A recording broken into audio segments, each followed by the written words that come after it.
One of the challenges that can come up for us as we work with anything that may be new is the vocabulary. Maybe there's a term or a phrase that's used, and if we're not quite sure what it means, we may not be able to fully participate and understand the rest of the conversation past that point. Well, in the world of attacks and hacking, we also have a lot of terminology, and in this nugget, I'd like to talk with you and share with you a few key concepts and ideas, including some terminology that will assist you and I as we continue to enjoy this course together. Let's begin. I remember one of my teachers telling me, "Keith, if it's worth doing right." And in the hacking environment, hack value is the idea that something is worth doing or it's interesting enough to spend the time and energy regarding that target. Whether that target's a company or a specific system or a network. And at the end of the day, if something doesn't have enough hack value, it's not going to be worth spending a lot of time and effort to compromise that type of a system if there's not much value in it. The term vulnerability is one of the biggest reasons that a device is susceptible to some kind of a hack or attack. It's a weakness. It could be a weakness either in the design or the implementation or the configuration that could lead to an unexpected event. For example, a threat like an attacker or a hacker compromising the security of that system or causing a denial of service attack or extracting information that they shouldn't have been able to get from that system and so forth.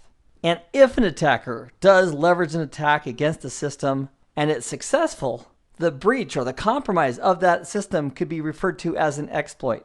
And that goes right back to our vulnerabilities. The exploit was probably successful because a vulnerability existed. And on the other side of the coin, we would want to make sure we knew what those vulnerabilities were so that we could put the proper countermeasures in place to defend against the threat. Another term that we're going to see over and over again is payload. And the payload is the component of an attack that performs the intended malicious action, which could be interrupting or destroying the protocol stack, for example, on a server, causing it to not be able to communicate, or implementing some type of a backdoor inside of a system, or hijacking a computer. So in an example where we have software that's running an exploit, the payload would be the part of that code that is doing the intended malicious action or activity against the target. Another concept that we'll hear quite a bit is zero-day attack. And a zero-day attack is an attack that exploits a computer system or a network, and it's usually leveraging a vulnerability. And here's the catch. That vulnerability doesn't yet have a patch from the developer or from the manufacturer. And I have a question for you. Do you suppose that there are some zero-day attacks right now that hackers know about and are using and compromising systems with that the manufacturers don't yet know exists? And the answer is yes, it happens all the time. Another term that we're going to see is pivoting, also referred to as daisy chaining.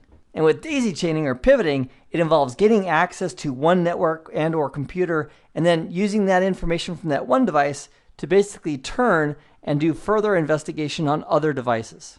An example might include an attacker who can't get access to the internal network but can compromise a device on the DMZ, and then using that compromised device on the DMZ, potentially getting to the inside from the DMZ.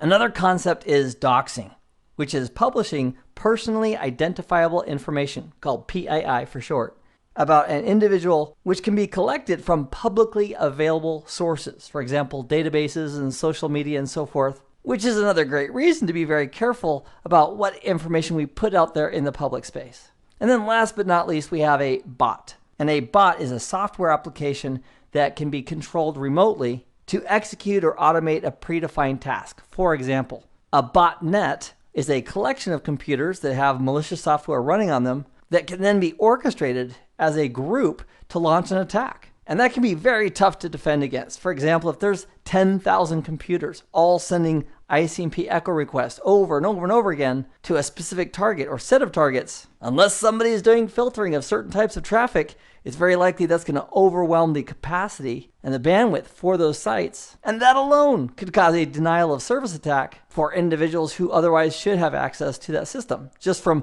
the botnet consuming all the bandwidth. Or a botnet could be doing a TCP SYN flood attack, also to cause a denial of service to the individuals who normally should have access to that system.